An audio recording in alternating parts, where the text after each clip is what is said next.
네, 저희 집 그 막내가 4살인데요. 이렇게 나이 어린 아이들이 이렇게 지나치게 말을 잘하면 좀 얄밉습니다. 이렇게 지난주 아이랑 약간 실랑이를 벌였는데요. 제가 이제 아이가 잘 놀고 있길래 괜히 한번 건드려봤죠. 이렇게 놀고 있는데 아이 이름이 예한데 예하 뿡뿡아, 예하 뿡뿡아 이렇게 장난을 쳤습니다. 장난을 쳤더니 이 아이가 저를 쓱 보더니 씩 웃으면서 뭐라고 답을 했겠습니까? 뭐 아빠 뿡뿡아 이 정도 하면 되지 않겠습니까? 근데 이 녀석이 하는 말이 저를 쓱 보더니 목사 뿡뿡이 그러는 거예요. 제가 너무 황당해가지고 제가 귀를 의심해가지고 몇 번을 되물었어요. 뭐라고? 목사 뿡뿡이라고. 아빠가 목사인 걸 아니? 그러니까 목사인 걸 안 돼요. 그러니까 목사가 뭐 하는 사람이니 모른대요. 목사 뿡뿡아 이렇게 하더라고요. 제가 그 말이 듣는데 한편 귀엽기도 하고 그 말이 괜히 제 마음 가운데 담기는 거였습니다. 내가 우리 아이들에게 어떤 아버지로 비추고 있을까, 또 어떤 목사로 보여주고 있을까, 그런 질문들을 제가 던진 시간이었죠. 제가 올해로 이제 목사로 15년 차인데요. 여전히 제가 목사인 것이 때로는 어색하기도 하고 또 목사로 불린다는 것이 불편할 때가 종종 있습니다. 아마 비슷하실 것 같아요. 특히 우리 시대 가운데는 성도로 불린다는 것, 크리스찬으로 불린다는 것이 조금은 부담이 되는 그런 시대를 살고 있죠. 그래서 이제 저희 리더들이, 순장님들이 야유회를 가서 이제 그 공공장소에 가면 목사님, 권사님 부르지 않습니다. 부르지 않고 팀장님 이렇게 불러요. 팀장님, 대리님 이렇게 부릅니다. 그만큼 조금은 위축되어 있다는, 그죠? 크리스천으로 타는 게 위축되어 있다는 그런 걸 이제 암시하는 거죠. 최근에 제가 한 목사님과 만났더니 그분이 그러십니다. 최근에 신학교에 목사가 되기 위해서 신학교에 오는 학생들이 현저하게 줄어든다는 거예요. 그래서 올해 같은 경우는 정원의 절반을 겨우 채웠다 이런 말씀하시더라고요. 정원이 100명이면 50명 겨우 넘었다는 거죠. 최근 급속히 보수교단 신학교들을 중심으로 해서 학부든 대학원이든 젊은 친구들이 목회자가 되겠다고 나서지를 않습니다. 왜 그렇겠습니까? 박봉이어서 그런 겁니까? 그렇지 않습니다. 월급이 중요한 것이 아니라 교회 생활을 10수년 해보니까 내가 교회 가운데 존경할 만한 매력적인 목사님이나 선배가 보이지 않더라는 거예요. 교회가 그렇게 내가 일터로 삼을 만큼 매력적이지 않다. 오히려 빨리 떠나고픈 그런 곳이 되는 것이죠. 그래서 많은 청년들이 이제는 더 이상 목회자가 되려고 하지 않습니다. 그래서 참 요즘 많은 교회들이 이 젊은 사역자를 구하는데 애를 먹고 있습니다. 우리 분립한 교회들도 참 애를 많이 먹고 있습니다. 안타깝게도요, 우리 조국 교회는 칭찬보다는 욕을 먹는 일이 더 많은 것 같습니다.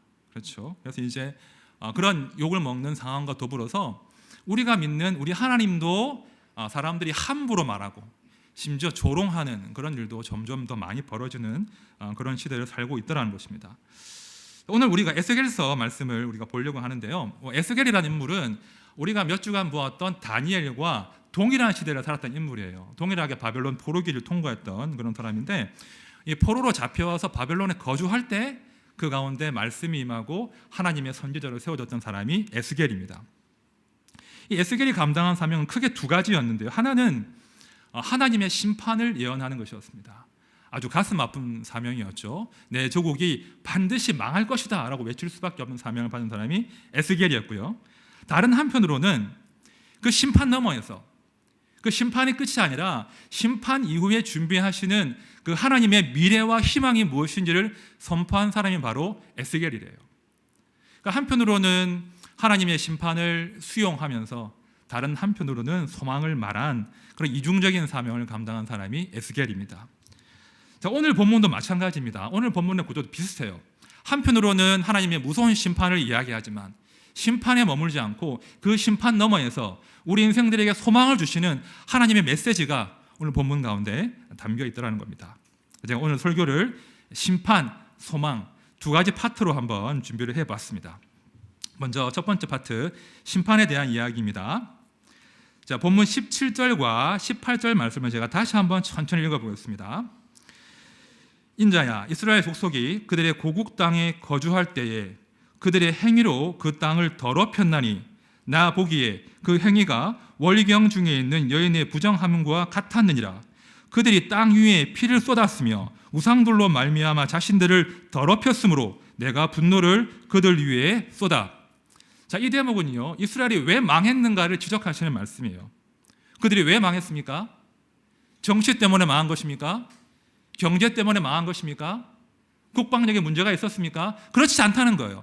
그들이 망한 이유는 전적으로 영적인 이유였습니다. 그렇죠? 하나님이 미워하시는 그 행위를 일삼고 그 땅을 우상으로 가득하게 함으로 그 땅이 망한 것입니다. 18절에 보면 이 피라는 단어가 등장하는데요. 이 피는요, 다른 누구의 피가 아니라 하나님의 선지자들이 흘린 억울한 피예요. 하나님이 선지자를 보내셨는데 세상에 하나님의 땅에서 하나님의 백성들이 그 선지자를 잡아 죽여버린 것입니다. 그 피가 그 땅 가운데 흐른 것이죠.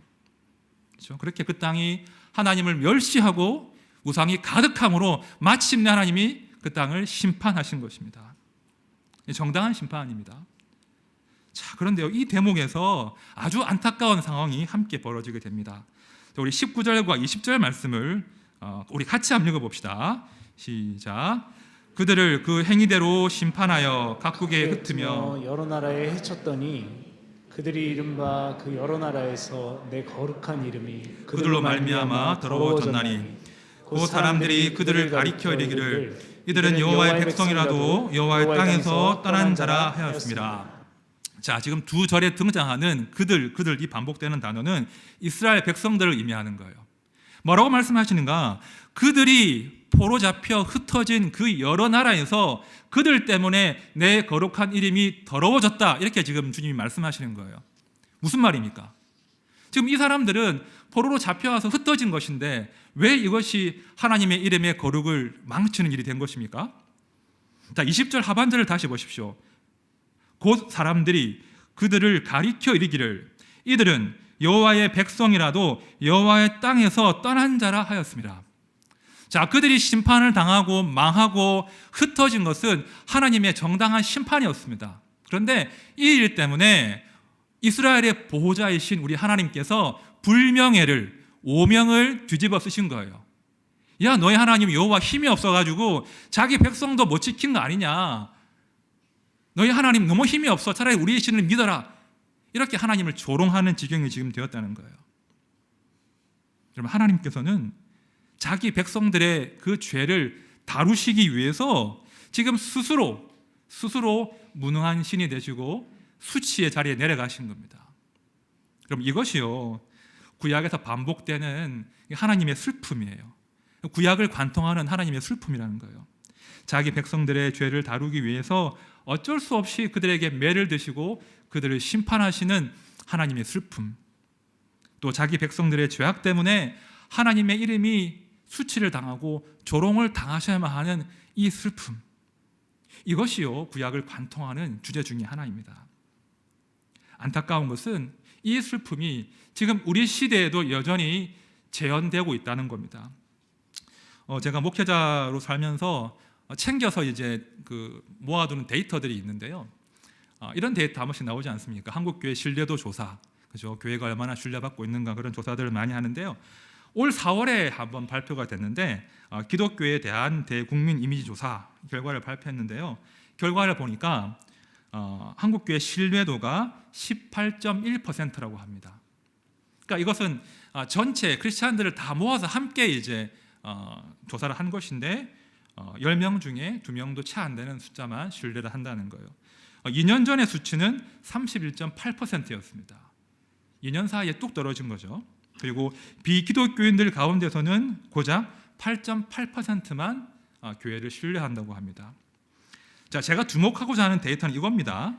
기독교인을 포함해서 이제 20대가 얼마나 교회를 신뢰하는가 데이터를 조사한 것이 있는데 20대 전체 데이터를 보면 11.7%라고 합니다. 그러니까 교회를 다니건 교회를 다니지 않건 전체 20대의 조사를 해보니까 고작 11.7%만 기독교를 신뢰한다는 것이죠. 거의 20대가 이제 성교지 수준이 되어버린 거예요. 그렇죠? 거의 불신자 수준이 되어버렸다, 이렇게 볼 수 있는 겁니다.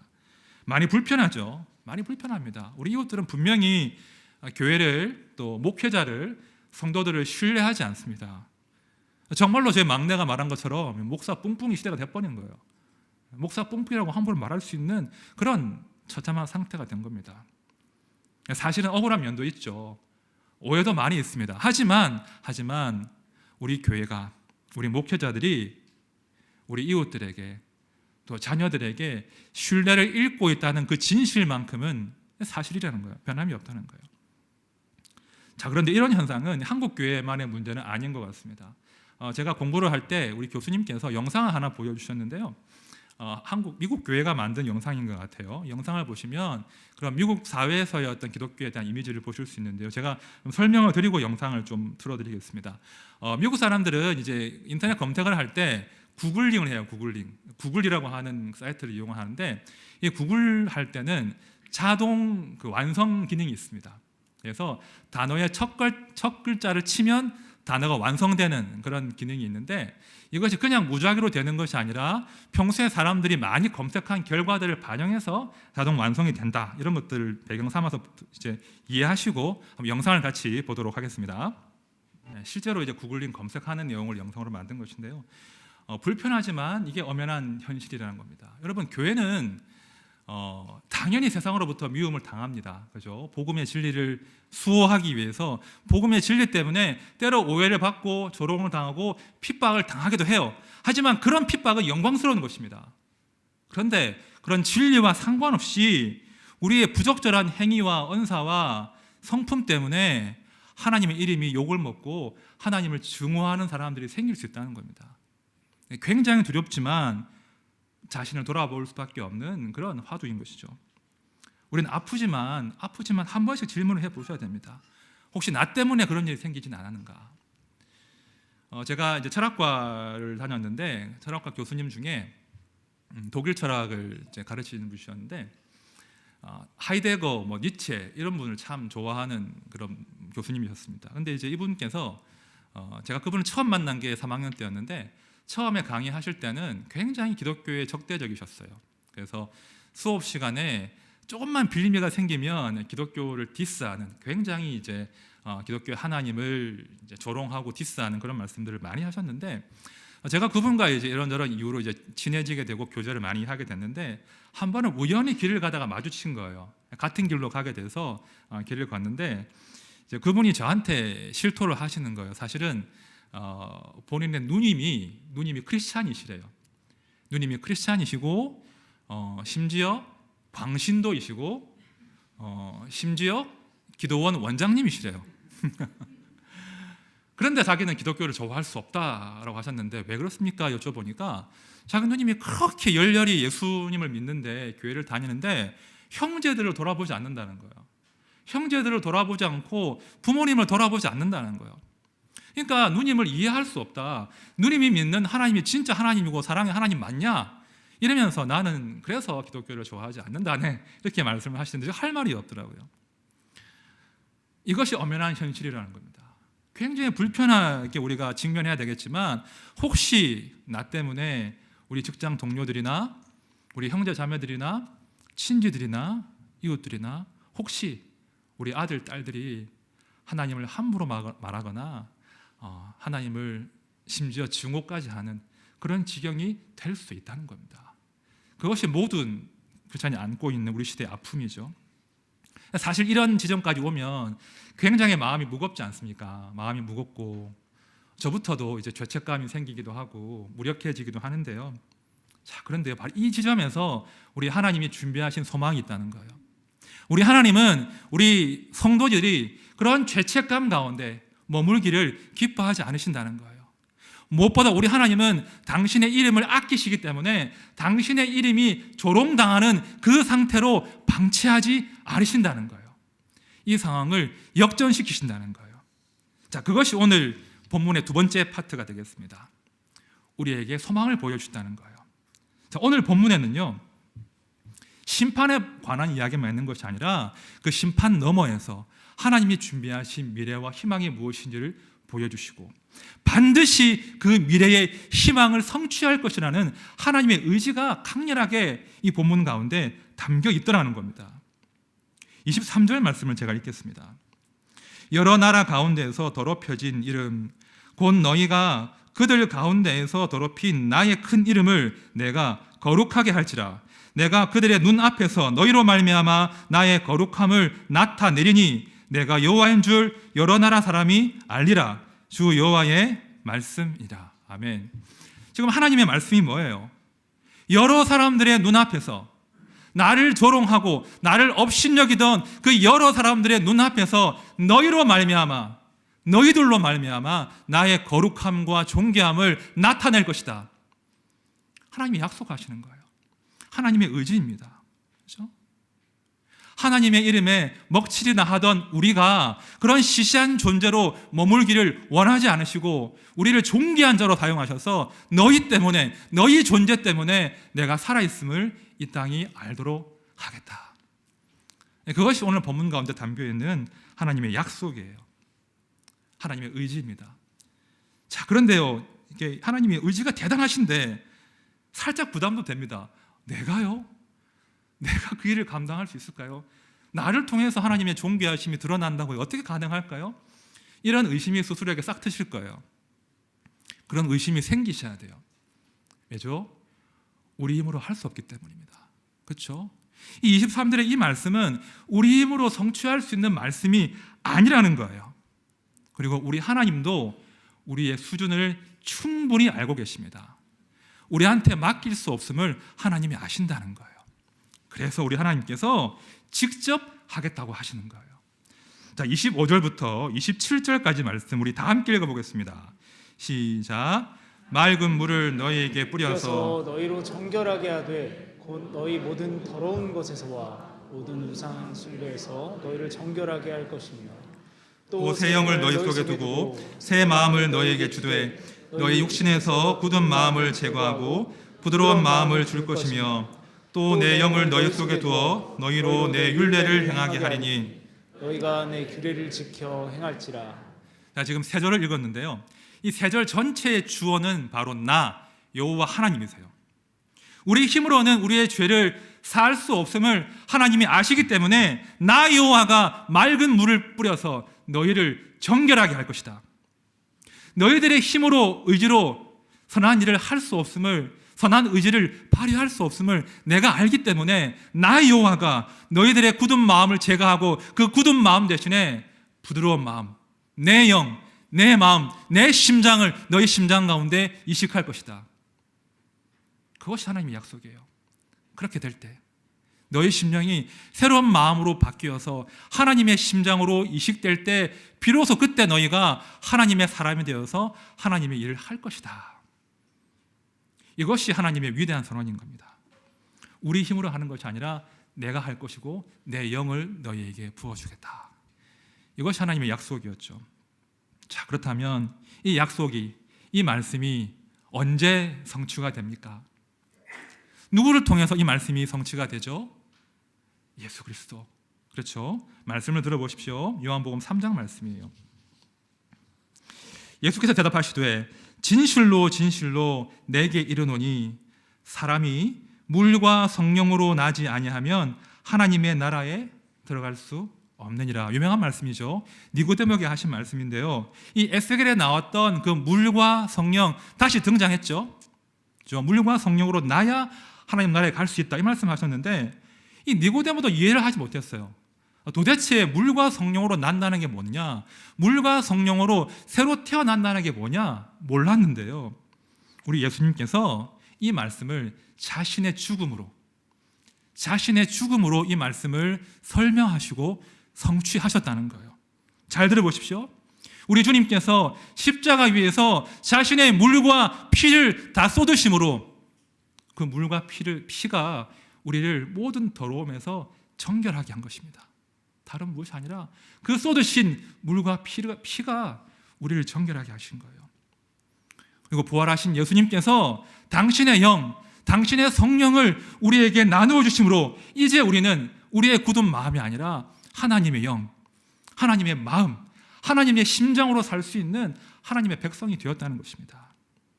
우리 예수님을 통해서 이 에스겔 36장의 말씀이 성취가 되는 것입니다. 여러분, 우리가 예수를 믿을 때 어떤 일이 벌어지는지 아십니까? 아무런 변화도 없을까요? 그냥 교회 오는 것 이게 고작 다겠습니까? 그렇지 않습니다. 우리가 예수 그리스도를 나의 주, 나의 하나님으로 영접하는 순간 우리 마음 가운데 새로운 혁명이 시작되는 거예요. 다시요. 우리가 예수를 믿는 순간 우리 마음의 개조가 이루어지는 겁니다. 말씀을 들어보십시오. 너희 안에서 행하시는 이는 하나님이시니 자기의 기쁘신 뜻을 위하여 너희에게 소원을 두고 행하게 하시나니. 이 말씀은 우리 마음 가운데 이루어지는 그 마음의 개조를 잘 보여주는 말씀인데요. 우리가 예수를 믿는 순간 이제는 점점 예수 밖에서 사는 것이 점점 불편해진다는 거예요. 이전까지는 내 욕망 따라서 마음대로 살았지만 예수님께서 우리의 마음을 지도하심으로, 지배하심으로 점점 우리의 심령 가운데 하나님의 뜻과 소원을 하나씩 심어내신다는 거예요. 그리고 그 소원 따라, 그 마음 따라 살 수 있는 의지도 우리 가운데 부어주신다는 거예요. 그렇게 할 때 우리의 삶이 예수님을 닮은 삶으로 한 단계 성장하는 것입니다. 바로 그것이 그리스도인의 성화예요, 성화. 그죠? 예수를 닮는 것. 그 작업이 이루어진다는 겁니다. 우리가 하는 것은 아닙니다.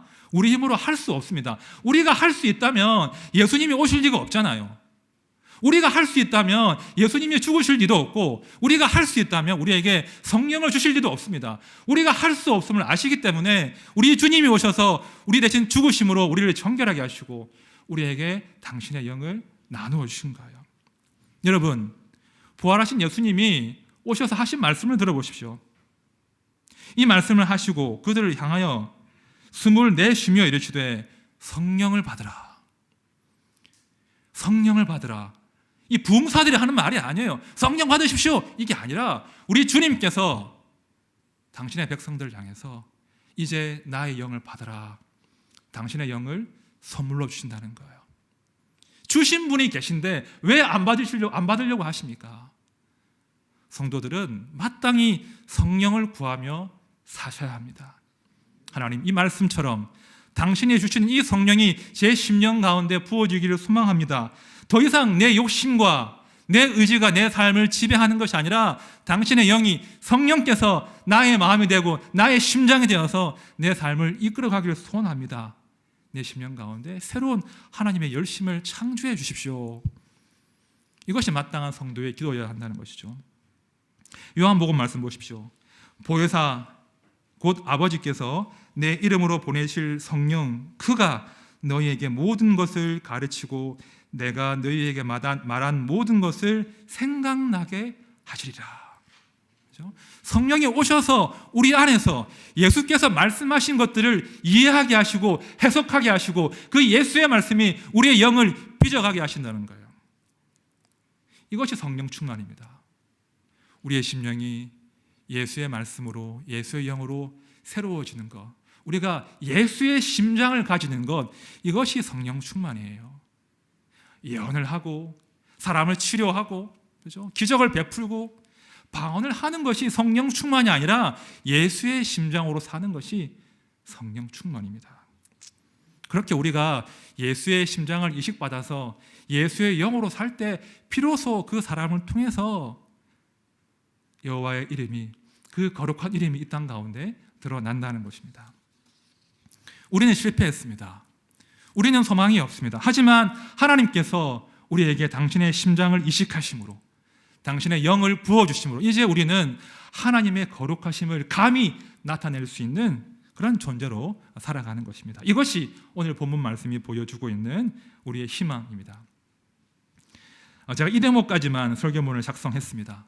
작성을 하고 그 다음 어떻게 마무리를 해야 될지 모르겠는 겁니다. 그래서 며칠을 어떻게 마무리를 할까 고민하다가 이제 사실은 한 주 이태원 참사로 시끄러웠기 때문에 그 뉴스를 많이 보게 됐습니다. 그런데 하나의 뉴스가 제 심장을 울렸습니다. 그 뉴스 기사가 그 골목에 제사상 차린 이태원 상인, 이런 기사였거든요. 제가 한번 기사를 읽어드릴게요. 이 상인은 가게에서 초 2개와 국과 밥, 과일, 배, 감 등을 담은 쟁반을 들고 나온 뒤 골목 한가운데 돗자리를 폈다. 돗자리에 자신이 차려온 제사상을 올린 그는 신발을 벗고 절을 올린 뒤 한참 동안 무릎을 꿇고 앉아 흐느끼듯 어깨를 들썩였다. 이 상인은 참사 당일 가게 문을 개방해 많은 부상자를 구했지만 그보다 훨씬 많은 생명이 그의 눈앞에서 숨을 거뒀다고 한다. 골목을 통제 중인 경찰은 상인의 이러한 행동을 제지했다. 그러자 상인은 이러시면 안 돼요. 이거는 봐줘야 해. 라며 여기는 현장이다. 현장이니까 애들에게 밥 한 끼 먹여야 될 것 아니에요. 라고 소리쳤다. 경찰 여러 명이 나서 그가 차린 제사상을 치우려고 하자 상인은 그러지 마세요. 저거는 놔둬요. 손도 대지 마라 하며 울부짖었다. 신랑의 끝에 결국 경찰도 울음을 터뜨렸다. 경찰은 자리에 주저앉아 큰 소리로 우는 상인의 어깨를 다독이고 위로하면서 눈물을 흘렸다. 제가 이 기사를 읽으면서 이분은 난크리스찬이시죠. 제사를 드렸으니까요. 근데 이분이 흘린 그 눈물이 참 사무치게 저한테 담기더라고요. 그렇지, 이 참사 가운데 예수 믿는 우리가 어떤 심정으로 이 참사를 바라보아야 될까? 어떤 눈물이 우리에게 필요할까? 그런 고민을 하던 중에 이 말씀이 떠올랐습니다. 누가복음 23장 말씀이에요. 예수께서 돌이켜 그들을 향하여 이르시되 예루살렘의 딸들아 나를 위하여 울지 말고 너희와 너희 자녀를 위하여 울라. 이 말씀을 저한테 주시는 겁니다. 나를 위하여 울지 말고 너희와 너의 아들 딸들을 위해서 울어야 해. 그런 시대야. 라는 음성을, 그런 마음을 저한테 확신을 주셨습니다. 제가 이번 참사를 보면서 주로 20, 30대였지 않습니까? 우리 청년들에 대한 생각들이 많이 났습니다. 우리 청년들이든 또 제가 알던 청년들이든 참 힘든 시대를 살지 않습니까? 청년 실신의 시대라고 하는데요. 이 꿈과 현실 사이에 갇혀가지고 이리 가지도 못하고 저리 가지도 못하고 이 숨막혀하는 청년들이 참 많더라는 겁니다. 남들 다 가는 길로 열심히 갔을 뿐인데 그 길의 끝에 소망이 있어야 되고 꿈을 발견해야 되는데 그 길의 끝이 막혔다라는 거예요. 다 같이 갔는데 결국은 절망과 낙심을 경험하는 청년들이 많더라는 겁니다. 어쩌면 부모님보다 더 가난하게 살아야 하는 그런 새로운 세대가 우리 젊은 세대예요. 항상 살림이 나아졌는데 우리 아들, 딸들은 어쩌면 부모님보다 더 가난한 세대를 살아야 됩니다. 그리고 그 어떤 세대보다 기독교에 대한, 교회에 대한, 하나님에 대한 호감도가 가장 떨어지는 세대가 바로 그 세대라는 겁니다. 교회가 이런 시대 가운데 어떤 심정을 하나님께 구해야 되겠습니까? 어떤 마음을 부여해야 되겠습니까? 교회가 이 시대의 그 청년들의 아픔과 눈물에 주목해야 되는 거예요. 그러면서 우리의 실패와 우리의 낭망을 소망과 희망으로 바꿔내실 수 있는 유일한 한 분, 그 이름을 그들에게 전할 수밖에 없다는 거예요. 하나님, 이 능력이 이 세대를 일으킬 수 있도록 좀 도와주십시오. 가장 기독교에 반감이 많은 그 세대를 통해서 오히려 하나님의 이름이, 당신의 거룩이 드러나게 해주십시오. 나를 위하여 울지 말고 너희의 자녀를 위하여 울라. 이 말씀이야말로 우리 시대를 향한 교회의 심장이 되어야 함을 제가 깨달았습니다. 그렇죠? 이것이 이 땅의 교회를 남겨두신, 이 땅의 교회가 마지막으로 감당해야 될 사명인 것이죠. 말씀을 정리하겠습니다. 제가 2주 전쯤에 이제 남성 다락방을 신방하다가 다락방 식구들과 이런저런 교제를 나누다가 우리 청년들에 대한 이야기를 나누었습니다. 이제 곧 청년이 되는 아들도 있고 청년들을 좀 잘 섬겨야 되는데 잘 모르겠다, 이런 이야기를 하던 끝에 한 집사님께서 우리 찾아가자, 그들의 소그룹 장소로 찾아가서 그들에게 이름도 서로 소개하고 또 밥도 사주고 격려해주고 봉투도 좀 주고 그렇게 하자, 그런 제안을 하셨습니다. 이 자리에 앉아 있네요, 그분이. 그러면서 이제 그렇게 하자, 우리 청년들 너무나 귀한데 사실 많지도 않은데 이름도 모르지 않냐, 그냥 인사만 하고 지나가는데 우리 이름도 서로 알아가고 격려해주자, 그들을 도와주자, 그런 말들을 나누었습니다. 여러분, 우리가 지금 추구하고자 하는 것이 거창한 것이 아닙니다. 지금 우리 공동체 가운데 보내어주신, 지금 우리 가정 가운데 보내어주신 그 한 청년, 그 한 아들, 그 한 딸을 귀하게 보자는 거예요. 제가 언젠가 설교하면서 청년 1명을 청년 100명 보듯이 하자 말씀드렸죠. 그렇게 교회가 한번 해보자는 겁니다. 교회가 최선을 다해서 소망을 점점 상실한 이 세대를 향해서 다시 힘을 내라고, 우리가 너희들의 언덕이 되어주겠다고, 우리가 너희들의 숨 쉴 수 있는 공간이 되어주겠다고, 우리가 너희들을 격려하겠노라고 그렇게 하는 공동체가 되어준다면 그러면 우리의 사명을 충분히 감당하는 것입니다.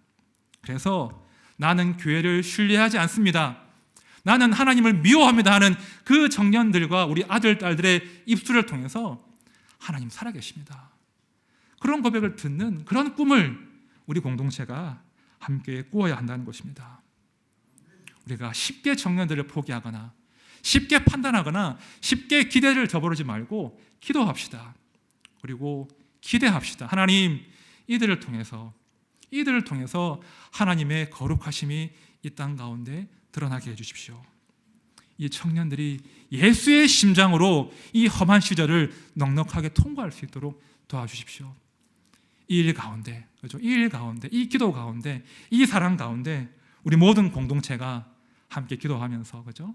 함께 기대하면서, 함께 눈물 흘리면서 동참하게 되시기를 진심으로 축원드립니다.